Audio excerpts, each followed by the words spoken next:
Welcome, Baltimore Ravens fans and supporters, to the Unscripted Ravens Talk, a fan podcast. My name is B-More Buck, and I'm your host for this amazing podcast. This show talks about all subjects related to the best football organization in the world, the Baltimore Ravens, and us, their diehard fans. My podcast episode will be published and distributed weekly. Please feel free to like, share, comment, leave a voicemail, and subscribe to my channel at any time. If you ever want to join me on this podcast episode or on a podcast episode, please leave the number in my voicemail and we arrange that to happen. My general disclaimer: this podcast are my own opinions and do not represent the views or opinions of the Baltimore Ravens of the National Football League. We are doing our best to prepare the content of this podcast. However, B-More Buck edits cannot warranty the expressions, suggestions of the contents as well as its accuracy. In addition to the extent permitted by law, B-More Buck edits shall not be responsible for any losses or damages due to the uses of this information in our podcast. All right, before I get started, I'd like to send out some shout outs to all my fellow Facebook groups, and you know who you are, the Ravens Flock, and the list goes on and on.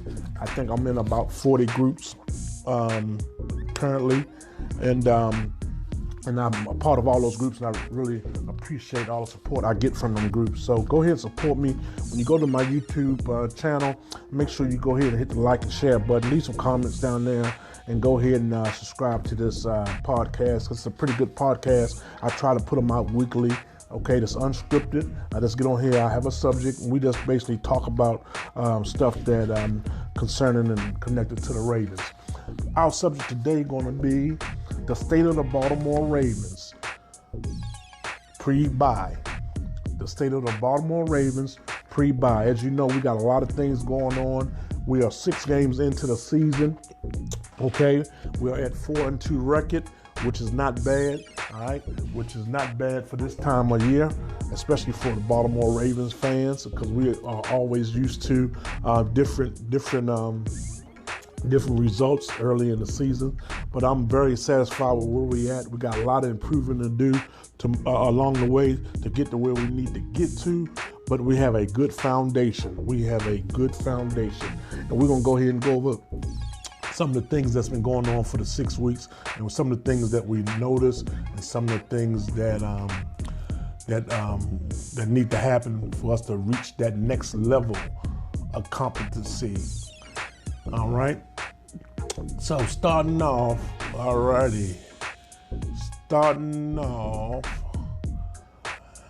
just want to let you know this is the Unscripted Ravens Talk, Season 1, Episode number 5. All right, we're going to talk about the highest graded players from last week. Okay, we had a lot of them presented by Western Southern. Okay, our highest graded players on the Ravens from Western Southern for last week was L.J. Fort. He had an 81.3 grade. Marlon Humphrey was at second with a 76.8 grade. And Sean Elliott, 76.8 grade. I hate to see that young kid get hurt. It's just unfortunate. Look like every time we bring somebody in or have someone step up, it's just like they get that curse or something on them, and they normally get an injury and they be out. Chuck Clark, 74.8 grade, and Chris Wormley, a 74.6 grade. Congratulations to those players.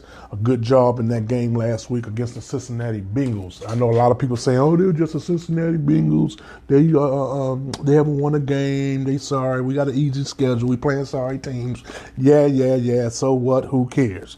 They are an NFL team. They put on their uniform and their pads just like we do, and we're gonna go out there and play, and we're gonna smack them in the mouth if they're not ready. And that's what we did, and that's what we're gonna continue to do the rest of this year. So moving right along. So since the Cleveland massacre, I called it, because it was a surprise massacre, okay? Harbaugh and Eric DeCosta, mainly Eric DeCosta, has been very aggressive in reshaping this defense, which a lot of injuries and misfortunes have caused us to not be as good as we would have been if all our pieces and all our parts were still there. Okay, so A lot of that is to blame on our injuries. Some of it's to blame on the departures that we had, believe it or not. Even though those departures wasn't really up to par or wasn't really playing at a high level anyway, but still, we still are missing them in our defense, okay? And we'll talk about that a little more in case, but they doing a good job in helping reshape this defense to get this defense ready for the second half of the season so we can go ahead and get these wins and get into the playoffs and go ahead and go to the Super Bowl, and we can get Lamar Jackson and win a Super Bowl for the Baltimore Ravens this year, which I really think can happen, and I believe it will happen. Okay, some of the things they've done so far in reshaping our defense. One thing I like about Eric DeCosta, and I mentioned this in my previous podcast, I like the way Eric DeCosta is a no-nonsense manager, general manager, okay? If you're not producing, you're out of there. We ain't carrying no dead weight no more. We ain't waiting for players to develop. This is not college. This is not high school, okay? We don't have time to be developing players. When it's time to win a Super Bowl, it's time to win a Super Bowl, and it's time to win a Super Bowl now. And that's where we at. And Eric DeCosta knows that, and he's doing everything he can to give the Ravens all the tools they need to accomplish that mission. Okay? So, some of the things we've done, or he's done, since the beginning of the season, we added inside linebacker Fort, L.J. Fort, I believe is his name. All right? He's playing good. Yeah, L.J. Fort, he had an 81.3 grade last week, so he's doing pretty good. So there's somebody to keep our eye on in the middle of our defense. Inside linebacker, Josh Bynes. We knew Josh Bynes was going to come and do some hitting. I was so glad when they got him, when he came back. We needed that old school Ravens smash mouth, see ball, go get ball type of player. Game tackle and all of the above. He's doing great. We also moved Peanut back to his regular position, which he's more comfortable at, and we've seen the progression he's made there since he moved back to his original position. Okay, hopefully he can come off this injury, this ankle injury that he has, and be the player we need him to be moving forward. Okay. We also benched Kenny Young, and he did. Which he just been traded. So we'll talk more about that. Kenny Young. Okay, Kenny Young was a good kid. I think he has a high upside in the right system. He's going to take a little time to develop in what he needs to be. We just didn't have that time to give him, unfortunately, this year. Tim Williams, we cut him, traded him over there to the. He got picked up by Green Bay. We promoted Sack Daddy Ferguson. Okay, he's still got a lot of developing to do, and we brought back Chuck Clark, which Chuck Clark made he was the number 4 highest rated player for the Ravens in the last game against Cincinnati. I'm sorry. And of course, the big news of the day, I can't believe it. I've been doing backwards flips, front flips all day and all night. We got Marcus Peters. We got a name brand stud, okay, playmaker, hellraiser, trash talker, and all the above. We got it on our team, just what we wanted. We really wanted Ramsey, but hey, we got the second best. I tell you that right now. We got a lot of Ravens fans ain't happy about that move. Hey, you ain't happy? I'm ecstatic. I'm very happy. This was probably one of the best moves of the season, because off season is over with. Of the season, it's probably one of the best moves they made in a while that I can remember, and I think it's going to play great dividends. And we'll talk a little bit more about that in a little bit here. Okay, now what the Ravens are doing, they are sending a clear message that they are focused on winning right now this year. Okay, and that's their focus every year. They focus every year on winning a Super Bowl. If you're not focused on winning a Super Bowl every year, then you're probably in the wrong business. And that's what makes them one of the best organizations, class act organization in the NFL, like they've been since their inception in 1996. Okay, they are focused on winning now. Okay. They don't have the patience like they had in the past of trying to wait till players develop. Okay, waiting for players to develop means losing. Okay, waiting to develop equals losing, and we're not trying to equal losing. Okay, we want to equal winning. So we got to do what we got to do to get there, and this organization is doing that. All right. So, like I say, everybody's excited about Marcus Peters coming to the flock. Okay, to play like a Raven. All right. He has 24 career interceptions, 4 TDs, and we got him in exchange for a reserve linebacker that wasn't playing, okay, and also I want to say fourth or fifth round draft pick in next year's draft. So we came out of that with flying colors. Congratulations, Ravens and Eric DeCosta. What a job! Eric DeCosta is killing this. The trade and free agency. He's killing it. Okay? So, welcome Marcus Peters. Another thing about his career interceptions, all right, he has 24. I believe the Ravens have, since 2015, he's had 24 interceptions. The Ravens have a total of 31.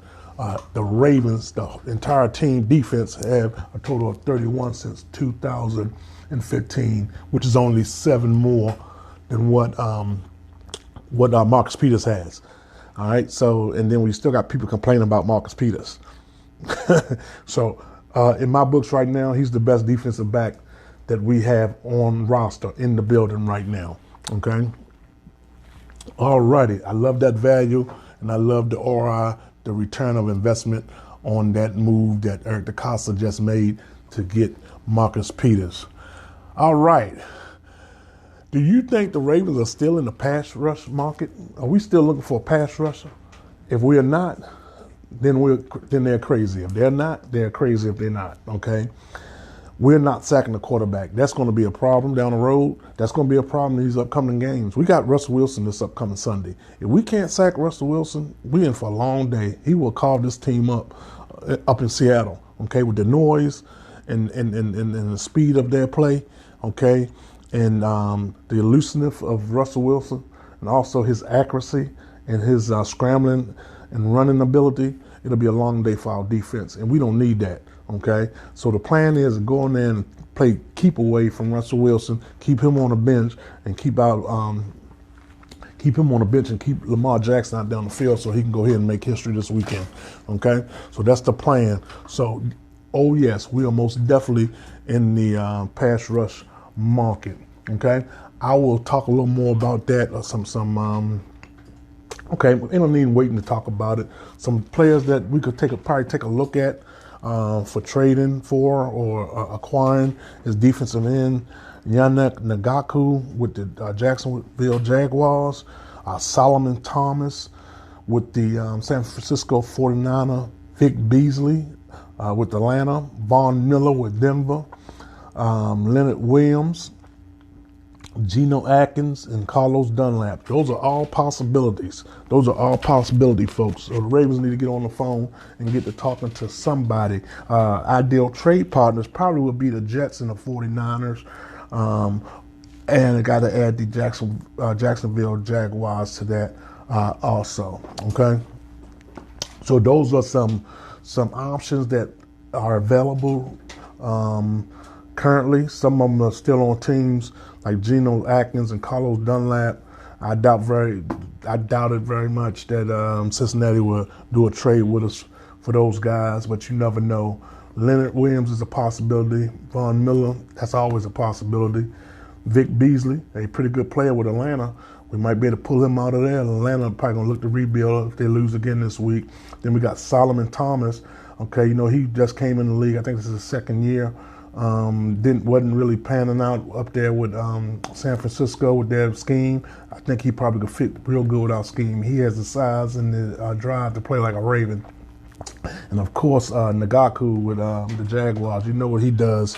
He's a beast on that defensive line. So he would be an option also. Okay. So Eric DeCosta gonna keep on making those boss moves that he's making, that are making the Ravens great. and making those players play like a Ravens. Okay, he's sending the message to the rest of the team: get it together. You're gonna be out of here. But we shouldn't have that problem. We got a pretty good team. I love our team. I think we got some good guys and some good players on that team, and I'm looking for great things from them moving forward. Okay.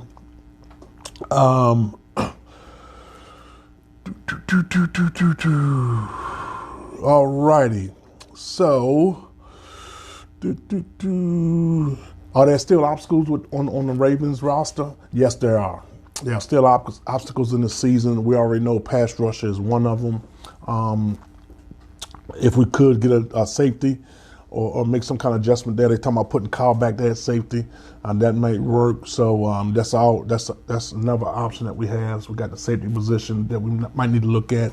Also, our guard and our center position might cause some problems once we start playing a better defensive line. So we'll see how that works once we start playing the Aaron Donalds and those guys with some of these top teams, these winning organizations that we're going to be playing here in the second half of this season. Okay, so the Ravens do need a trade partner, and it takes two to tango. So we're going to need to go ahead and get out there. And I know Eric DeCosta's on that phone right now. He's sneaky good with making trades in the off season and during the season. Okay, we only have $2 million left in cap space, so they're gonna have to get creative. But we got enough. We got enough trade bait and cap bait on the roster that we can make some adjustments on. Okay, one would be Jimmy Smith taking a pay cut. Okay, with all the injuries that he had, he should be willing to take a pay cut if we need some extra cap to sign a pass rusher. Okay.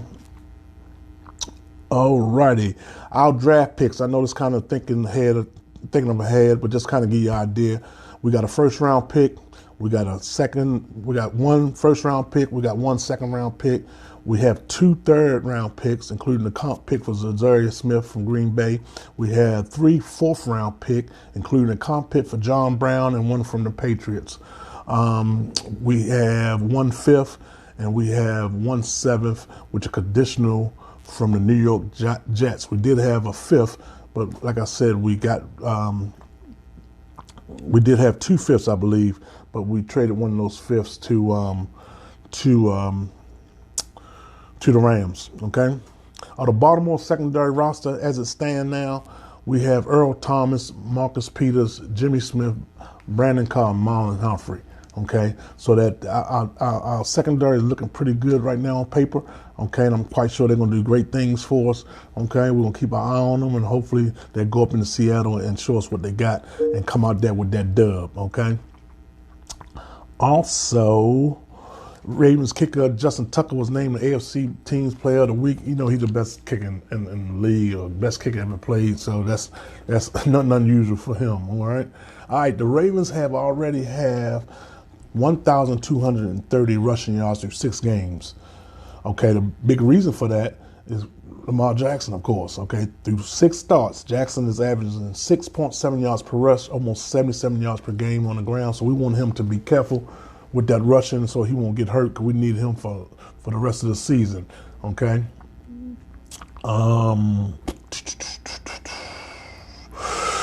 right. John Harbaugh said he had a good talk with Kenny Young. He said the young kid was a little shocked that he was being traded, but, hey, things happen. We appreciate you, Kenny Young. Wish you luck in the future, and we'll move on from that. Okay. All right, let's talk about the pass rush again. Baltimore has just 11 sacks through 6 games. Unacceptable. 11 sacks through 6 games. The NFL leaders are like in the 30s. I know one team got 31. I forgot the exact team. The other team got 30. A couple of them got like in the mid-20s. So 11 sacks is pathetic. I think we're number 28 or 29. Okay, they struggling to even get near the quarterback. All right. Linebacker Matthew Judon is entering into an extension contract year, so he better step it up. He's leading right now with 4 sacks. Fernell McPhee is right behind him with 3. Okay, my advice to them is to trade for the Patriots pass rusher Michael Bennett. okay, he will complete the Ravens midseason makeover, okay? So that's just some advice to him. But like I said, we're not going to hold you up too long on this podcast here. I really appreciate you for listening in, okay? Like I said to all the fans, hey, let's stick together. Let's support our team, okay? Let's don't bash them. Let's support them, okay? I know there's improvement that we need to do. There's additions we need to make, but we got the organizations and the management and the ownership to make that happen. All right, so we're going to think positive and we're going to think Super Bowl. I'm like Lamar. The only thing I want to think about is winning. I ain't worried about no other noise that's coming out of the Ravens camp. Only noise I want to hear are coming from our fans. Only ones I want to hear is talking positive about us winning the Super Bowl, and we're going to do it, and I know we can. Go Ravens. Thank you for listening. Take care. Hopefully get that dub against the Seattle Sea Chickens Sunday at 4, okay? And I'll be online. I might even stream that game for some people that can't see it, all right? All right, I love everybody. Y'all take care. Peace, love, and Ravens, let's get that dub Sunday. Peace. The podcast you just heard was made using Anchor. Ever thought about making your own podcast? Anchor makes it really easy for anyone to get started. It's a one-stop shop for recording, hosting, and distributing podcasts. Best of all, it's 100% free. Sign up now at anchor.fm/new. That's anchor.fm/new to get started.